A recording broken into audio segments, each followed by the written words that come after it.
চাৰ্চপ হৈছে মিশ্ৰিত তিব্বতী, দক্ষিণ-পূব এছিয়া আৰু দক্ষিণ এছিয়াৰ বংশৰ জনসংখ্যা যি বেছিভাগেই ভূটানৰ পূব জিলাত বাস কৰে।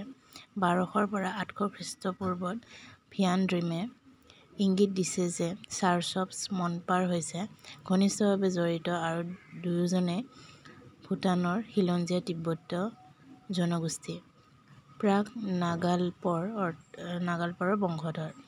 জংখা-ভাষী ভূটানীসকলে সমাজৰ প্ৰাধান্য আৰু ৰাজনৈতিক ক্ষমতাৰ বাবে অৱশ্যে ভূটানত চাৰ্চপসকলক প্ৰান্তীয়কৰণ কৰা হৈছে।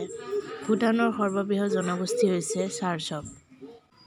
যদিও তেওঁলোক দীৰ্ঘদিন ধৰি ভূটানৰ সৰ্ববৃহৎ একক জনগোষ্ঠী। চাৰ্চপসকলক সাংস্কৃতিক আৰু ৰাজনৈতিকভাৱে প্ৰভাৱশালী তিব্বতী ঙালপ সংস্কৃতিৰ সৈতে বহুলাংশে আত্মসাৎ কৰা হৈছে। ভূটানৰ চৰকাৰী পৰিসংখ্যা অনুসৰি 1980 চনৰ শেষৰ ফালে ঙালপ, চাৰ্চপ আৰু জনজাতীয় গোটসমূহে জনসংখ্যাৰ 72% পৰ্যন্ত গঠন কৰিছিল।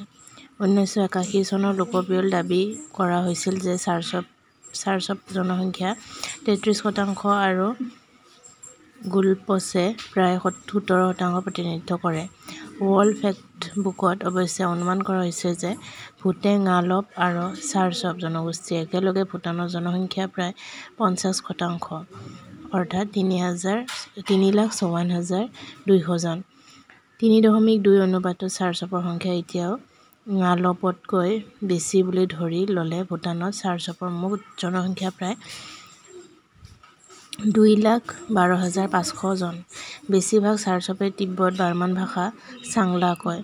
কম সংখ্যকেহে অলেখা ভাষা কয়। জাতীয় ভাষা জুংখাও শিকে। উত্তৰ-পূব ভাৰতৰ ওচৰত থকাৰ বাবে কিছুমানে অসমীয়া ভাষা কয়। সামাজিক, সাংস্কৃতিক আৰু বাণিজ্যিক সম্পৰ্কৰ বাবেও তেওঁলোকৰ বহুতে বডো চিনি পায়। চীনৰ সীমান্তৰ সিপাৰে থকা মনপা অৰ্থাৎ মেনবা জাতীয় সংখ্যালঘুসকলেও চাংলা ভাষা কয়, যিটো মেডক, নিংছি আৰু দিৰাঙত বিতৰণ কৰা হয়। টচাংলা ভাৰতৰ অৰুণাচল প্ৰদেশৰ মনপাই কোৱা কলকতাং আৰু দিৰাং ভাষাৰ সৈতে মিল আছে।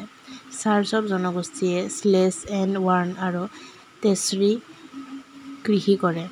মাটি শেষ নোহোৱালৈকে ৩-৪ বছৰ শুকান ধানৰ শস্য ৰোপণ কৰে আৰু তাৰ পিছত আগবাঢ়ি যায়।